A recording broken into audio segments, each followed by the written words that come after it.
Here we are at the Project Alpha studio then, and I'm joined with Maxdmyz. Oh, hey! Hi. Hi. Well, thanks for actually coming up to see us as well on a sort of greyish day. Let's talk about you guys. Obviously, you've been, if I remember, kind of around about 2000 in Somerset. So you've been around for a little while now. A little while. I've had several different incarnations over the years, and a lot of it was kind of ad hoc. I think we probably had, how many? 40 members over the years, bits and pieces. But this is the first time I've been in a band with people who don't hate me. Well, oh, what about? Really? Well, okay, most of whom don't hate me. But, and we've had various styles now. I think we started as a kind of almost an industrial act with some drum and bass in there, and we still have electronica and stuff with electronics and heavy guitars. But we've done a lot of metal in the past while. Now there's 4 of us. And we were 7 or 8 at one point, weren't we? 7. Which is unmanageable. 9, 10. Fucking rugby team. Yeah, bolt-ons. Yeah, really. Someone's talk. We got rid of the brass section. It just weren't necessary in a metal band. And the choir. Yeah. We were sad to see and that guy in the lead electric triangle. We had to get rid of him, right? This one's taking the band up to a Slipknot level. Yeah, it was, yeah. We couldn't afford the masks though. He died in a bizarre gardening accident. That's what happened to him. So, it's very sad. Well, yeah, it's good how you just mentioned industrial metal, because this week I downloaded the 2 of your albums, purchased 2 of your albums, obviously listened to the brand new track as well. Now, Cosmic Hearse 2010, very industrial feel to that album, the 5 tracks.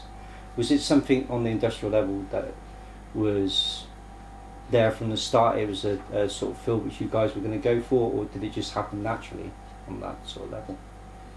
It was more natural, I think. It's just that the track turns up. I mean, the first track on that seed is like quite industrial. Yeah. It's kind of stompy, and it's just a feel. We don't sort of like go out and write, oh, this is going to be an industrial track, this will be a metal track. Just if the idea happens to suit a backing track that's industrial, we'll go with it. We won't sort of like lay down a rule and say, right, we've written a metal one, we'll write an industrial one, we'll sit whatever the song wants, you know. Yeah. So if it's industrial, just happens that that one, those 4 songs lent themselves. They worked quite well together. And it's also the backing track is available. I mean, the way the backing tracks come around is either Simon makes them, or Jamie will drink 20 cans of lager and sit on his laptop. And then in the morning, wake up or naked maybe in front with a new tune. That's good. So I think the beauty is that the music develops organically. We jam it. One of the guys comes up with the backing track. We jam to that, and I suppose it's both a blessing and a curse that the music we do is quite diverse. I just couldn't be in a band that did one kind of music. Yeah. You know, it would just, I just feel limited by it. Consequently, it becomes difficult sometimes for people to pigeonhole us.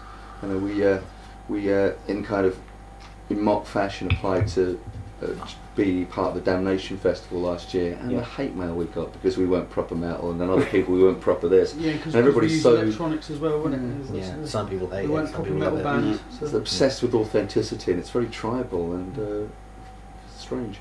That is very strange, but I also find that one of my bugbears is music is music no matter what the genre or pigeonhole within the metal section, because we've got so many sub-genres under the metal flag. If you like metal, okay, you may not like certain aspects of the genre, but don't slag a band off for it. I mean, go and watch someone else, or go and have a drink, or do whatever. There's no need for that hate mail. I think my view is that we've had some poor reviews which have been very constructive and that we've learnt from. Yeah. I guess it's difficult when everyone has an opinion, but you need to do a band justice and judge them on their own terms and their own merits. You can say, hey, this is my kind of thing, but having said that, you know, they deliver on, you know, X, Y, and Z. So. Yeah, and it also comes down to the aspect of the day which you're performing as well, because there might be something go wrong with the sound, there might be something wrong with the PA, or something else might completely go wrong. So it's out of your hands really, and it's down to the people enjoying the music. That happened. That has happened a lot.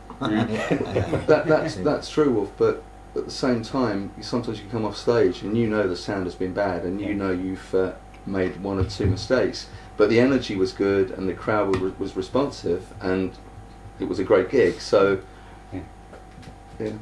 Excellent. So when it comes to pen to paper writing material, are all you guys involved, or does it come down to one particular person and then it's all done within the session, the jamming? I'd say it comes from all angles. Yeah. I mean, I'd say very, very rarely does one person say, come on, I got this tune, I've written it, and you guys have to play it like this. No, it's all like, I got this idea, and you're like, no, we don't even say that, we just start playing it. And then if it's a good idea, everyone will catch on to it and start throwing stuff in. And if it's not, we just have a fight. Yeah. Fight! The Eskimo ear pulling. The first one to start like. You like this riff? How much? Well, I think what is a pleasure though is being part of a project which allows people to express themselves. So in terms of money and copyright and everything, we split everything 4 ways. So traditionally, for example, in the industry, if a drummer writes a drum track to a tune, it's an arrangement, that's the fiction, so that person doesn't get paid. In reality, they've composed the drum track. So it's important to me to respect that, for everything to go 4 ways. And we are open to one another's ideas. It's difficult, I guess, for me to deliver a lyric that isn't mine. Not so much from an ego point of view, just from a kind of, it doesn't feel that it's coming from me. But beyond that, we are open to each other's ideas, and that feels good. The country and western was out though. That's right. Well, you know, maybe a little bit of jazz, a little modern jazz. Yeah, that's his fault. But you keep playing the Carpenters. So. Yeah, sound checking the Carpenters tune. It confuses the hell out of people. That's great. But have the guitar now, and then suddenly the Carpenters comes out. They're like, okay, that's awesome. Until I get beaten up, and I stop. So as musicians, when did you first discover your talents? I've got a really great story about that. I'm so glad you asked that question. Really? Glad you asked me. No, when I was about 7 years old, I was out on family holiday in Greece, and there was these sweets that you could buy, and they were like boiled sweets but had a slide in them, so they effectively were a slide whistle. Toot sweets. Yeah, toot sweets. And I bugged my folks to buy me one, and they got one, and I was like sat down, and for half an hour I sat there and figured out how to play This Old Man on it. And then straight after that, straight into like private piano tuition. I was like, what's going on? And, classical piano up until I'd say like 13 years old, and then I started listening to new music. Like I discovered my dad's Frank Zappa collection and like vinyl and his Pink Floyd stuff. And I was like, that must have messed with your this stuff is fucking badass. And and. No wonder you were so messed up. Yeah, I know. Yeah, haven't looked back. How about yourself?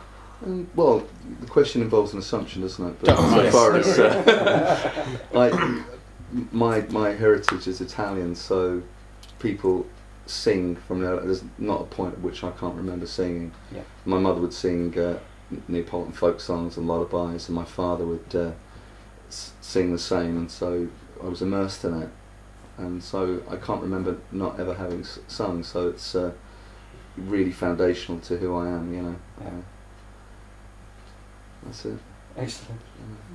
Yeah, well, the way I started, because my dad played guitar, he played classical guitars, and he had his guitars lined up in his study, and I used to go in and sort of like play with the strings. He was like, don't touch that. So the only way you're allowed to touch a guitar is that you actually sit down and learn how to play properly. Because like as a little kid, fascinated by these big guitars, and so the only way I could actually play them was to actually learn properly. So it's like, if I just sort of like played with it, you used to get a thick ear, so it's like, right, sit down, put it on, and he used to start teaching me, so it was like just a natural thing to do, sort of like play guitar with my dad. And then as I got older and I got a bit more annoying, I thought I need electricity, and he thought, okay, buy an electric guitar. So electric guitar, and then that's where it all started going wrong. So yeah, so it's like, again, like a bit like Moffat, it's just like a natural thing to do from an early age. Like there was always music in the house. And I carefully ignored my mum's Elton John and Cliff Richard albums and stuck to my dad's Deep Purple albums and Led Zeppelin. And things were all right. Things could have been a lot worse if they were under my mother's influence. But yes, I survived. Mind you, a bit of again, it was pretty much the same as these two. I can just remember my dad playing loads and loads of metal, you know, AC/DC, Black Sabbath, Led Zeppelin, and he had these speakers that were bigger than me, so the speakers were right next to my head. Made an impression. You know, in the face. Oh, what's that? And all my family were like, they all like the guitars. No disrespect to you, guitar man, but it was always what called the drums. You know, the biggest thing on the sound. You know, so yeah, from a young age it was just who's doing that, who's making all that racket. That and Jamie couldn't be bothered learning where the notes were on the fret. Oh yeah, hit this one. Oh yeah, I can play now. I think you know, I've been up and close and personal to a lot of musicians, as I've explained, that have been in this band. And what I can say about this crew is that we're all going to get better. Now that sounds crazy, but you know, we've got that talent, but we spend a lot of time trying to nurture it and develop it and move it on. And you know, I come from a melodic metal background. You know, I listen to anything from Bowie to the Beatles, and then you know, Sabbath, Zeppelin, and whatnot. And as I've you know grown, I've tried to incorporate more contemporary styles into what I do and learn more about the voice. So I think it's important to us all that we continue to develop as musicians, and that we improve, you know, within our own terms. That's really cool, especially musical background as well.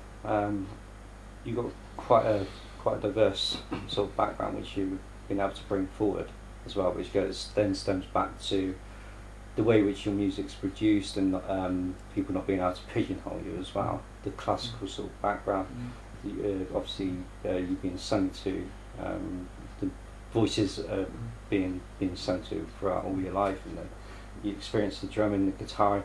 So it's all there. It's what they call it is the solid foundation on which you guys can obviously progress forward as well. So I noticed the difference between Cosmic Curse and then the 2012 album All as well.